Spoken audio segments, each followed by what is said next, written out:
Everybody died like an asshole in this movie. Did you hear that? Slash. There it is again. The remains of the missing teens were found severed into pieces. It's pretty wacky stuff. It's like something out of a horror movie. That's some scary shit, Bob. Oh, scary shit indeed, Diana. Well, hello, Mr. Slash. What's up and welcome to the Slasha Brotha podcast. I'm your host, Rashad Cunningham, the brother who gushes for the good, the bad, and the most gory cinematic or streamed horror story. And today I'm going to be talking about Mario Bava's A Bay of Blood. This movie is ultimately what sets the tone for a lot of slasher films going forward, from the late 70s to all the way to now. Ultimately, through the 80s, a lot of these tropes that are seen in A Bay of Blood follow all through the genre.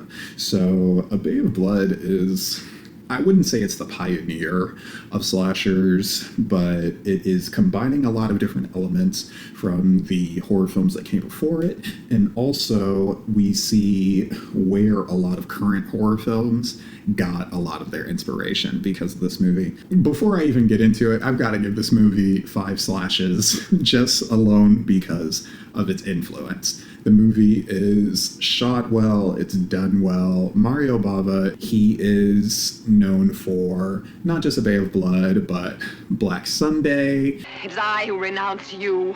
He also did the film The Evil Eye, Blood and Black Lace, Kill Baby Kill. He has literally just dedicated his life to Italian giallo horror. Italian horror is interesting for me because the only time I've really been exposed to Italian horror is more so, I think Suspiria is always the scapegoat. It's, or not even the scapegoat. The Suspiria is like the gateway giallo film for a lot of people. I feel like Suspiria is just that, okay, if you want to dip your toe in, watch Suspiria. While Suspiria is by Dario Argento, this is Mario Bava.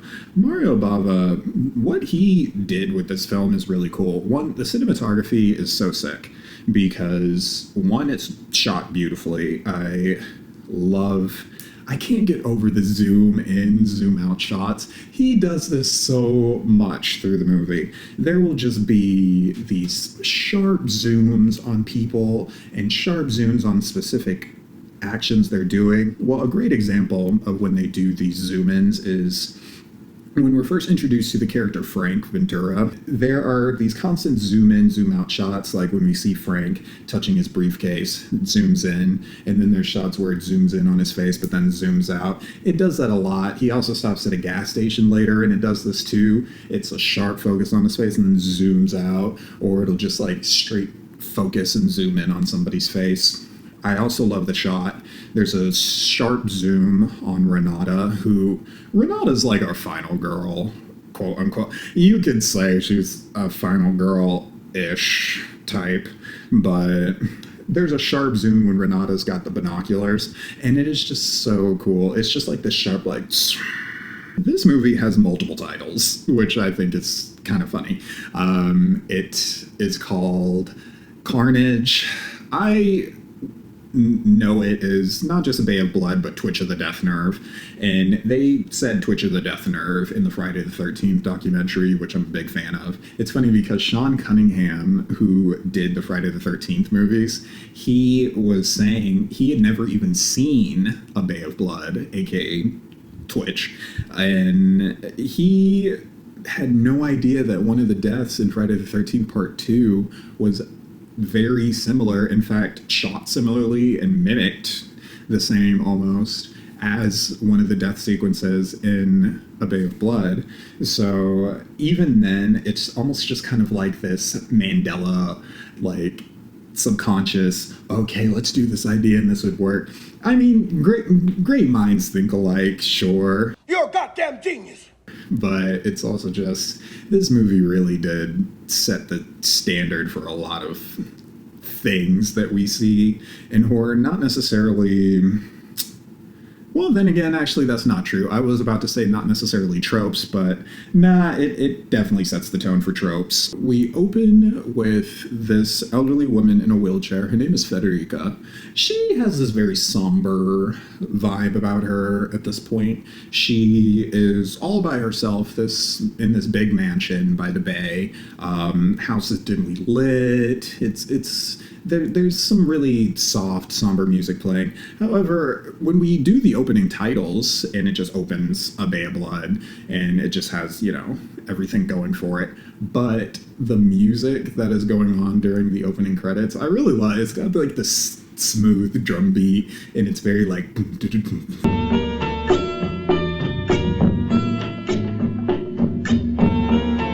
It's a good intro. Federica, she owns the bay. She is the lady of the bay. She does not want anybody touching her land. She is not selling. She's good. She's Gucci. She rolls herself to the window, and she kind of just looks out at the bay, and she has this, I've lived so long, darling, me and the bay. Oh, me and the bay have had some memories. All the good times we had together. There's this really great shot. She pauses at the mirror, turns around, and this is what I mean. There's another zoom in of her face and then a zoom out. And as she's going through the archway, she pauses. There's this sharp tss, and there's an unseen killer, because this movie is not a straightforward slasher in the sense of you see who's doing all the killing. This is a whodunit. One of you is the killer. And there is somebody, an unseen person, holding a noose. But it's not a well-made noose, it's just a loop. And they get the rope loop around Federica's neck, and then they push her out of her wheelchair. The wheelchair slides backwards into oblivion and topples to its side. I love how Mario Bava did this. He has a shot, and it goes back and forth between Federica's chair and her. Federica, of course, is just gasping for air, and but you see the wheel on her wheelchair. When it toppled over, it was moving. It keeps on spinning and spinning and spinning until Federica finally passes away, and then it stops. And I thought that was good. That was a great shot. And we see the person that murdered Federica is a man named Filippo Dinaldi. Mr. Filippo is very suave. I actually love how it's revealed it's him. We see the black gloves, and he takes off the black gloves. If it doesn't fit, you must acquit. He has like this assassin vibe for a second. And there's even a really great shot. Like I said, the cinematography in this movie is quite fabulous. There's a great shot, and you just see the lighting going in like a diagonal. And Filippo is just perfectly lit, and it's just a great like low angle. Low angles, scary.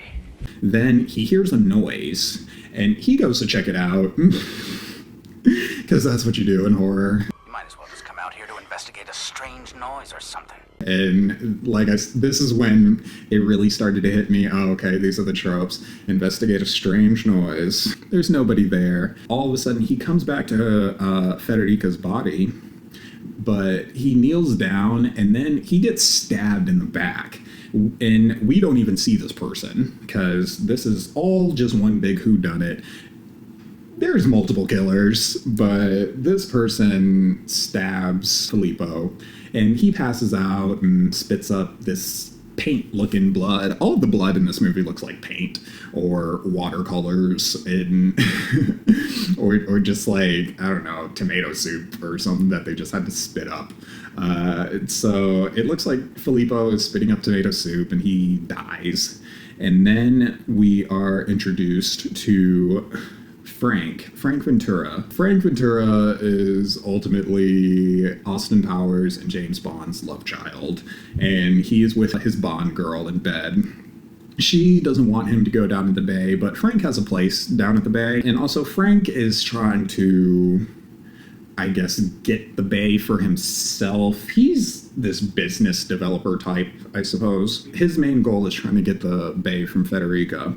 But the thing is, Federica's dead now. And so there's this everybody wants to go to the Bay, and the people that live on the Bay were introduced. So there's Paulo. Paulo, basically, he studies bugs. I'm sorry. Was that your auntie?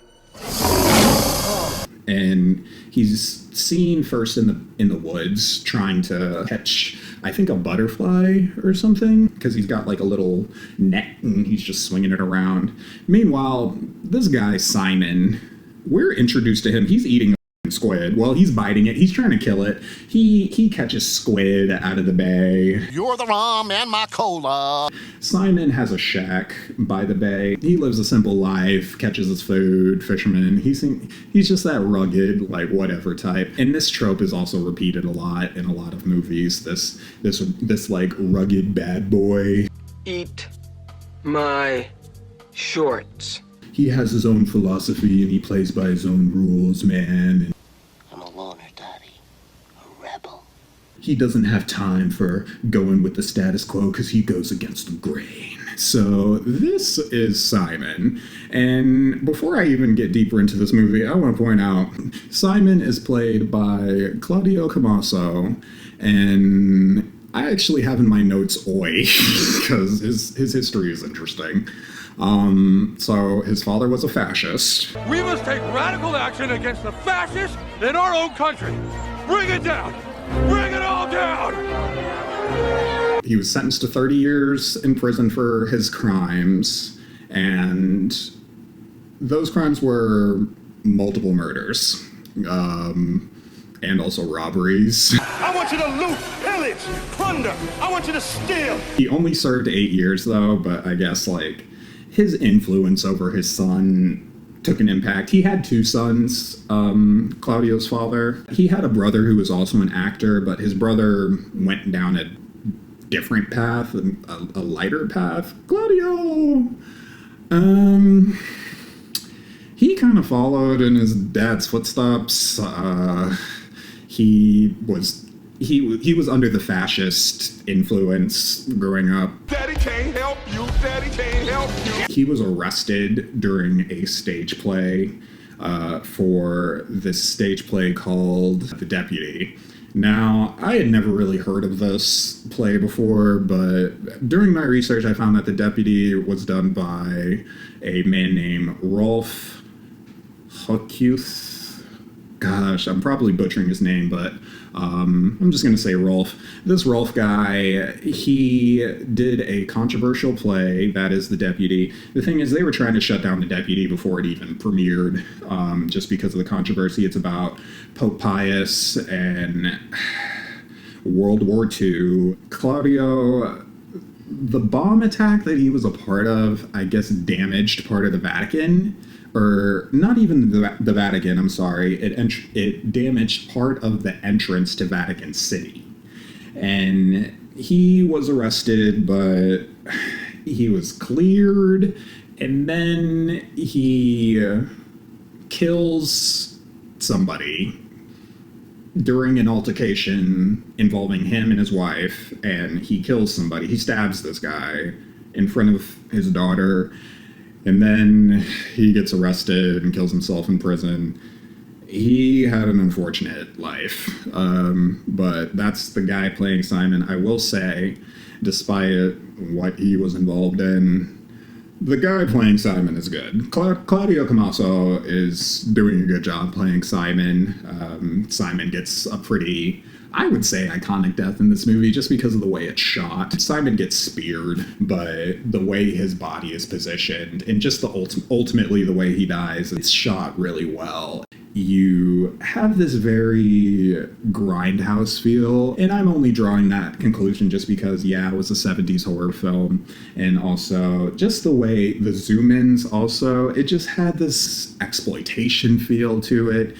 I just feel like, yeah, there's an exploitation film to it, especially because of the sexuality. Something about me said so! For example, Frank Ventura, his Bond girl, even though this actress, I don't believe she was a Bond girl. I definitely didn't read that in my research. However, she has this Bond girl vibe. Frank is just like, oh, I must go to the Bay, my dear. And she's just like, do you really have to go, Frank? And then he like flicks her nipple, and then just walks off. But he's like, I'll see you later. And she kind of gives him like, no, you won't.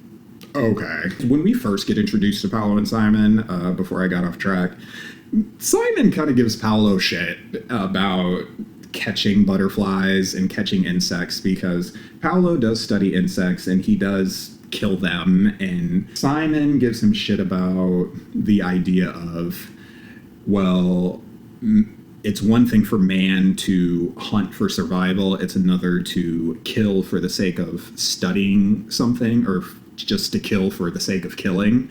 And he says any man that kills just for the sake of killing is a monster. And Paolo is like, well, geez, like, you're coming at me like I was a murderer. You're mad at your dad, not at me. I forgive you. Okay, Simon, like, you were over here chewing on a squid like a f***ing caveman, and now you're giving this harmless guy shit just because he wants to catch butterflies. Like, leave him alone. And so Paolo goes off and does his thing. Simon's just laughing at him like an asshole. And then we get introduced to Paolo's wife. She is genuinely Bellatrix Lestrange. Anna is an interesting character. She's very eccentric. She is played by Laura Betty. And Laura Betty was known for her eccentric roles in a lot of Italian films. All the actors in this movie are Italian. Pasta, meatballs, Joe DiMaggio, fellatio, Pinocchio, a pizza pie from Domino. Bellatrix, she goes to give Paolo shit, and she's just hugging the wardrobe, and in her tarot cards, it's bad. Basically, the fortune is death is coming to the bay. She even says, the sickle of death is about to strike. So she's just very dramatic. I may be a princess, but I'm definitely not a drama queen. He is just like, yeah, all right. Like, I have bug shit to focus on. Thank you. And she flicks his hydrochloric, or not even hydrochloric acid, because that would have actually been a longer scene. But she flicks some sort of chemical that he uses to torture bugs. Paolo gets up in arms about the fact that people want to develop the bay, like, for example, Frank. And that's why Paolo, throughout the movie, he's kind of a red herring for murder, because you have Simon talking to him about murder and essentially saying Paolo's a monster. But then you also have his wife who's saying he doesn't really care when bad things are coming. And there's just a lot of nods to, like, Paolo, because he has his own convictions about the bay, you just naturally put him as a suspect. Paolo's a suspect. Frank is a suspect. Everybody's a suspect! Bellatrix is kind of like the harbinger, and this is also another trope, just like the harbinger and the bringer of death. Bathe him in the crimson of... Am I on speakerphone? No, absolutely not. That's her thing. It's very Greek tragedy with her, though. She's very funny. And then we're introduced to Filippo's daughter, Renata, and her husband, Albert. Renata has a very distinct face. She has a mole right here. Very beautiful woman. And it turns out that Renata is actually played by a Bond girl, Claudine Auger. And she was Domino in Thunderball. I don't watch James Bond. I'm not big on action films, really. An action film really has to have some elements that really entice me to really watch it. And James Bond has just never been that. No offense to the James Bond fans, but I just don't care. I don't care. None of this is interesting to me. I just don't care. I would go see a James Bond movie if Idris Elba was playing James Bond. That I would see. Daniel Craig, I think, is a good James Bond. Pierce Brosnan was a pretty good James Bond. I remember one of his movies with Famke Janssen, and yeah, that was cool. I distinctly remember him, like, going through, like, this wave, and it was just very CGI and crappy. And I remember some choice James Bond moments way back when I was a kid, but who cares?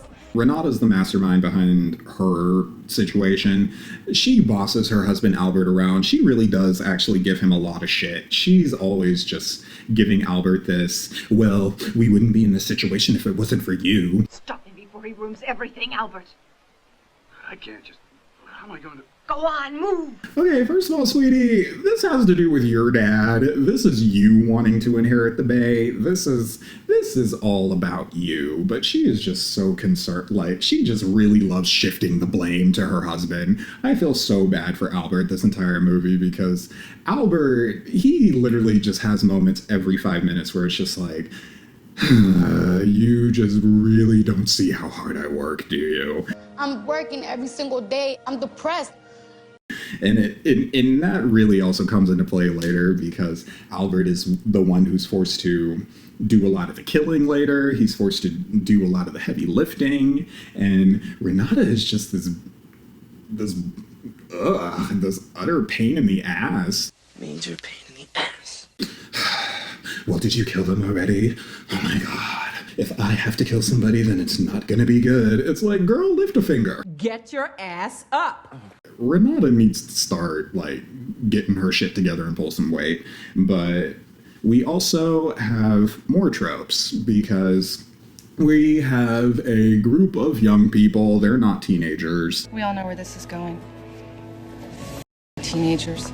The timeline is also a little bit janked in this movie.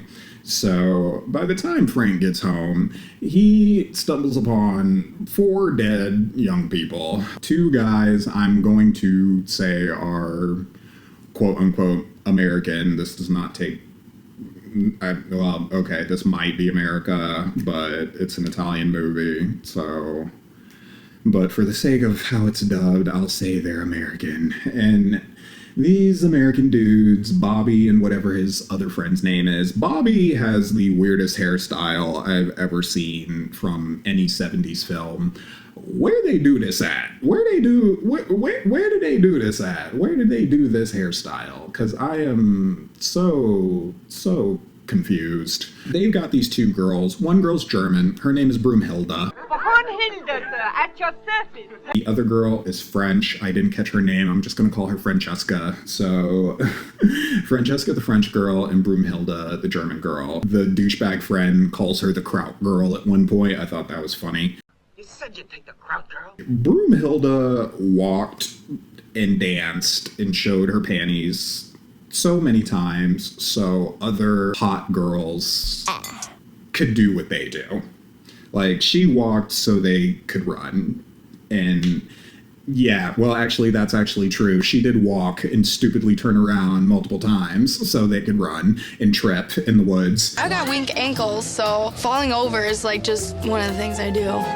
Because Broomhilda is she just wants to jump in the water every 5 minutes. She wants to swim in the bay.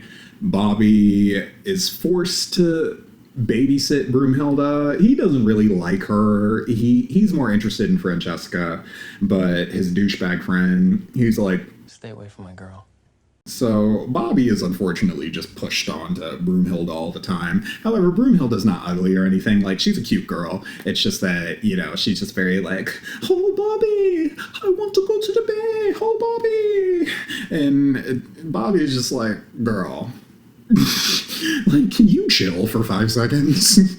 But there's a scene, like, she's trying to slide down this slide, and they're at this pool on, I guess, this abandoned property on the bay.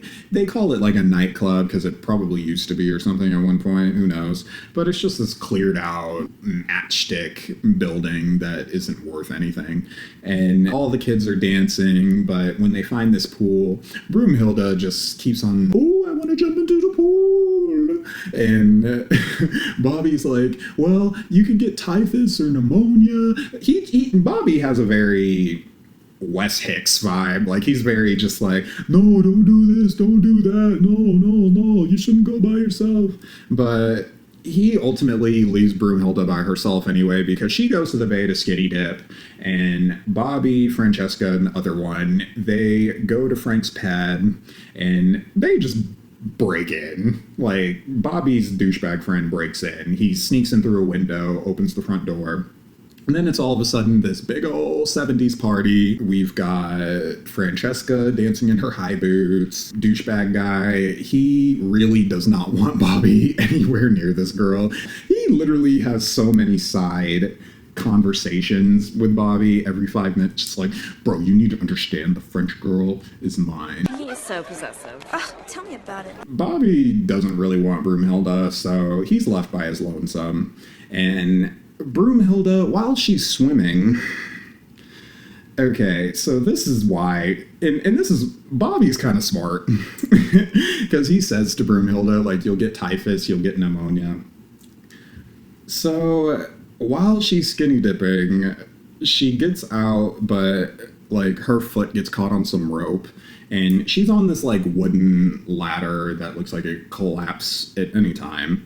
And there's this body floating in the water. It turns out that's Filippo, who got stabbed at the beginning after he killed Federica, and somebody dumped his body in the ocean. So Filippo starts floating, and Broomhilda realizes this, and she just goes through this whole circuit of, let me run, put on my clothes, pause for the longest time, and then run, and then turn around every 5 seconds while I run. This girl turned around so many times. Like, this is why we talk about the chasing the hot girl trope in tripping or turning around or just doing the absolute stupidest things while the killer is after you. And this whole time, all she's doing is just screaming, Bobby! Bobby! Bobby, where are you? Bobby! Bobby ain't here, but the killer's machete is, because the machete, it's like this thick machete that, one, it's a short machete, so it's not like Jason, but it's a wide blade, and it's got like a hook, and the killer like slashes her in the throat as she's running away, because she makes it to the house, but not enough for anybody to see her, and the killer slashes the hook into her neck and then just like hacks into her throat, and she falls on the ground. However, really? Okay, so one, I'm just gonna say offhand, nobody in this movie dies right. Like, if you want to see people dying shittily and poorly acted, even though, yeah, a lot of these actors may have had other roles or they're talented, everybody died like an asshole in this movie. Broomhilda gets slashed in the throat, and then she falls on the ground, but as she's, like, writhing in pain, she, like, twists her ass, like, she cheats her ass to the camera as she dies, and I just thought to myself, like, this is really... Yeah, really. I'm dying, mister, but can you see my ass? It's cute, isn't it? We know you're a little slut. Okay, Broomhilda. Bobby is next. Bobby gets slashed in the face with a machete. Again, nobody in this movie dies right. His eyes are just like flapping back and forth. And plus the way he falls, he's holding on to the door, so he falls with like some control. And also I will say, in Friday the 13th fashion, because this death does come quite a few times in Friday the 13th, the whole diagonal slice into the face with either a cleaver or machete, yeah, it just felt very Friday the 13th part 4 and 5, especially part 4 with Crispin Glover, and he gets the cleaver to the face after he gets the corkscrew through his hand. Dipshit and Francesca are having sex, and this is what I mean by the accidental Mandela inspiration.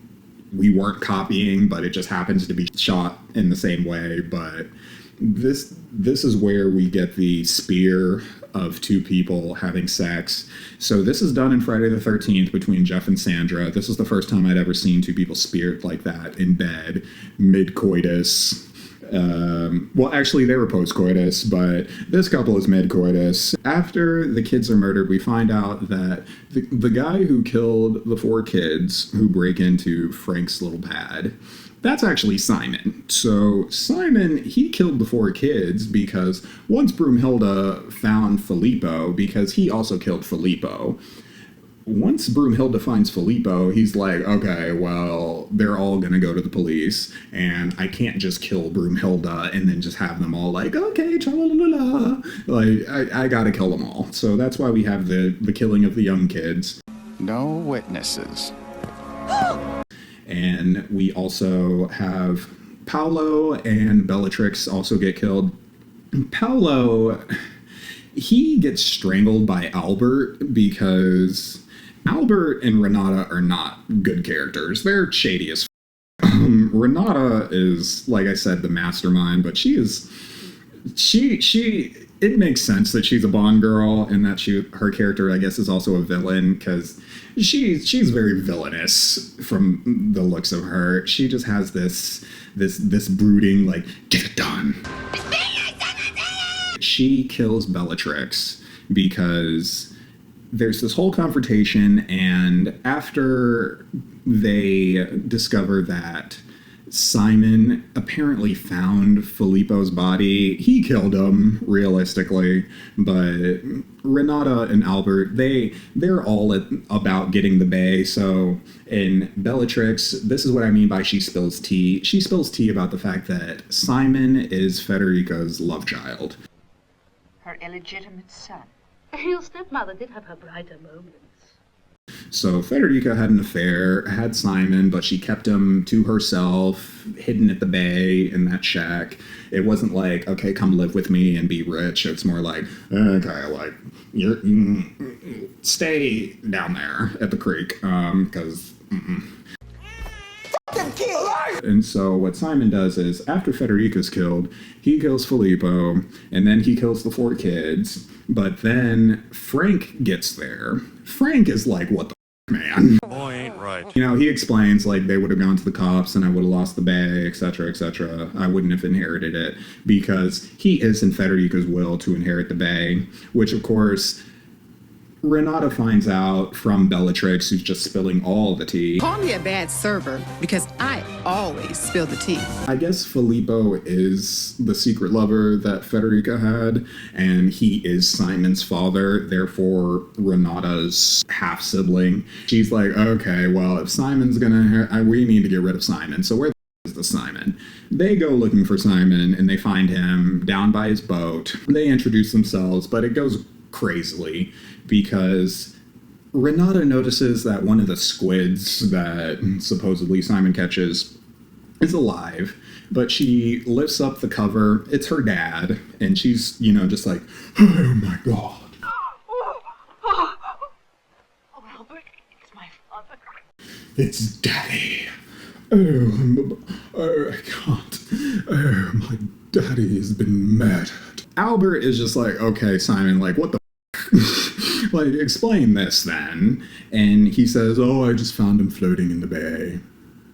Wink, wink. Like, it's okay, Simon. And so Albert takes Renata to Frank's pad. They're eliminating witnesses at this point. So Albert, he kills Paolo by strangling him with a phone cord. Then Bellatrix is decapitated with an axe by Renata. We don't get or see Renata actually do it, but she confirms, I killed Bellatrix, and you killed her husband. Okay, teamwork, finally. At least now there are no more witnesses.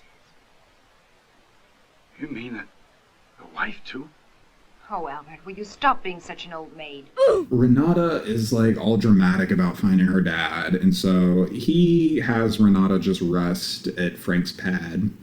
Renata goes to the bathroom, and she sees the 4 travelers just left in the tub, and she freaks out, but then there's another cool zoom shot that I really enjoy. She looks in the mirror, and then it's just like a zoom into her face, but then when she realizes that there's bodies behind her, it's like it zooms out, then she turns around, but then it's like zoomed. It was crazy. Frank has this whole time been hiding in the background because the timeline was a bit weird in how it does things. And Frank, he shows up with an axe and starts to attack Renata. Renata hides in the bathroom, and this is also a very Final Girl circuit in a weird way. It's not a full circuit, it's just part of it. Renata grabs a pair of scissors and stabs Frank in the leg. And at first I thought Frank had died from blood loss, but Frank is still alive. And his Bond girlfriend that we're introduced to at the beginning, she is told numerous times not to show up, but she shows up to the bay anyway in her all-white outfit. And Like I said, she's so Bond girl vibes. She shows up in her white outfit, and the first thing she finds is Frank, and he's dragging himself through the floor covered in blood, and he's just like, go get Simon, because he doesn't want Simon to lose his benefactor rights of the Bay.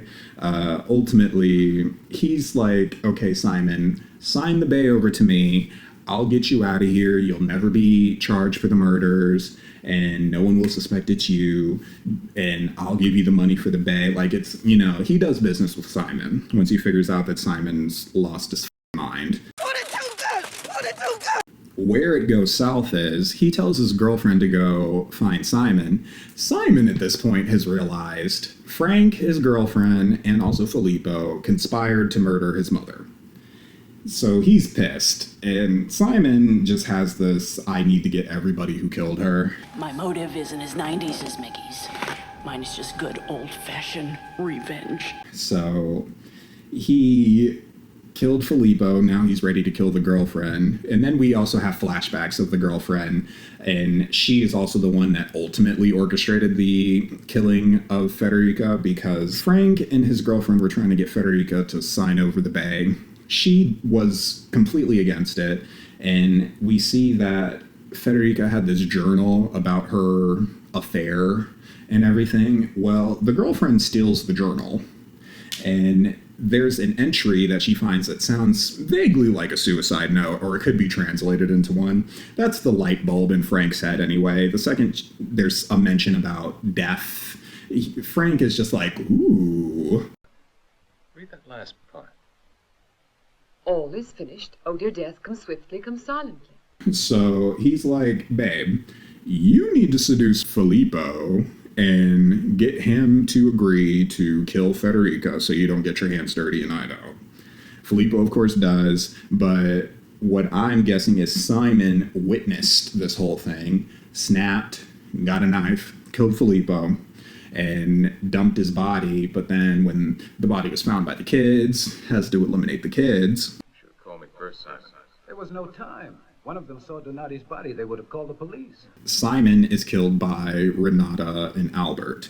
Everybody's just double-crossed each other at this point. It's like a up murderous game of Clue that's made by an Italian director, and everybody's just double-crossing each other. And then there's this fight between Frank and Albert, and I love how this is revealed that Albert is the one that's victorious, because Albert, his character shifts. He becomes, instead of basically Renata's minion, once he starts doing some of the more heavy lifting in terms of kills, then all of a sudden Renata has all this respect for him, and we also sort of get the vibe that Albert has been changed by murder. All of a sudden now it's, okay, even though we're killing for personal gain. You see after he kills Simon, he's a little bit, like, not necessarily traumatized, but it's almost like, I've officially gotten a taste for what it is to kill somebody. Paolo was enough, but once he does Simon in, it's really just like, holy shit, like,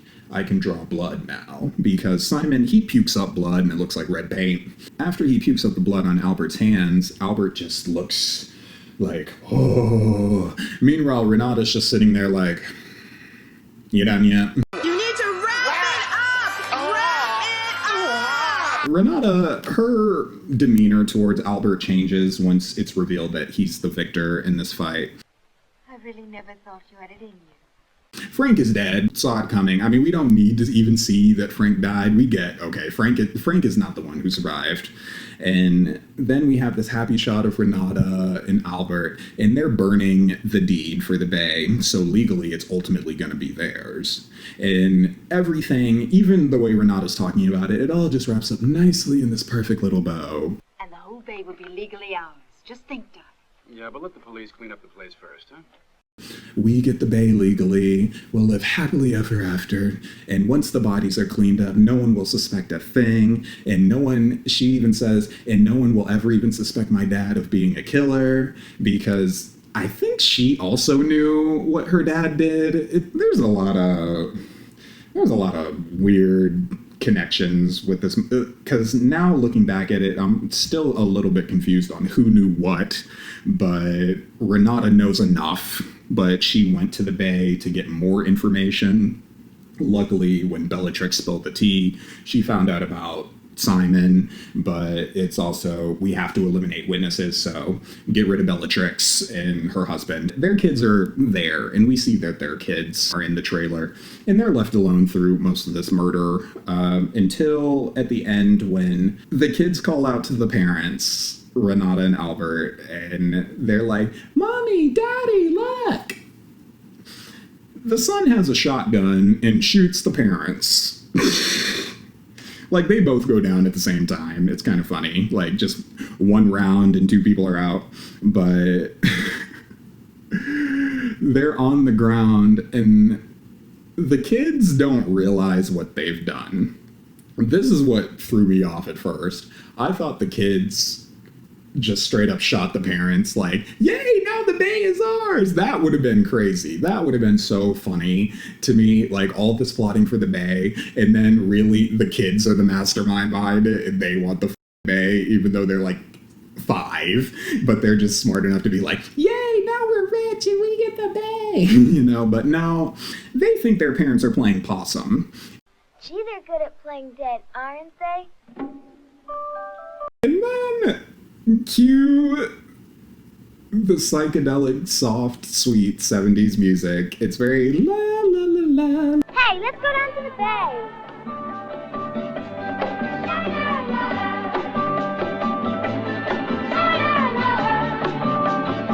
Yes, they deserve to die, and I hope they burn in hell.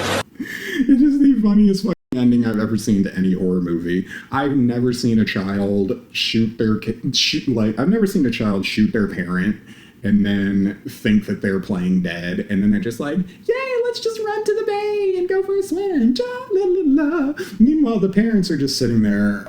That lady is dead. I have to give this movie 5 slashes. How could I not? The ending is hilarious. It still cracks me up to this day just because of the slow motion of the music. It's just so perfect. If a movie did this in modern time, I would literally stand up and applaud because it's the greatest way to end.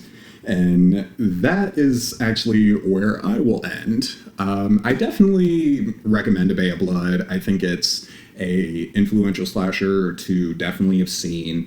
It's one of those, because the season is basic slice and dice, this is a basic slice and dice film.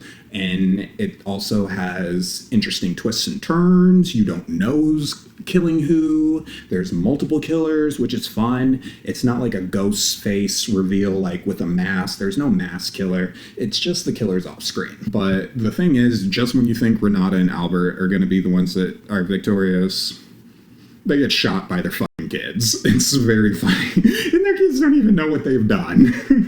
Like, it's a good one. I definitely recommend it. And also, if you would like to follow me on social media, you can find me at Slasha Brotha on Instagram. My personal Instagram is Martian Prince Jr. and my art page is Rashad's Killer Hand. And if you happen to want to email me about any questions about my YouTube channel or the podcast, you can email me at slashabrotha@gmail.com. And this has been the 5th episode of the Slasha Brotha podcast. I'm your host, Rashad Cunningham, and until it is time to slay another day, I will see you guys later.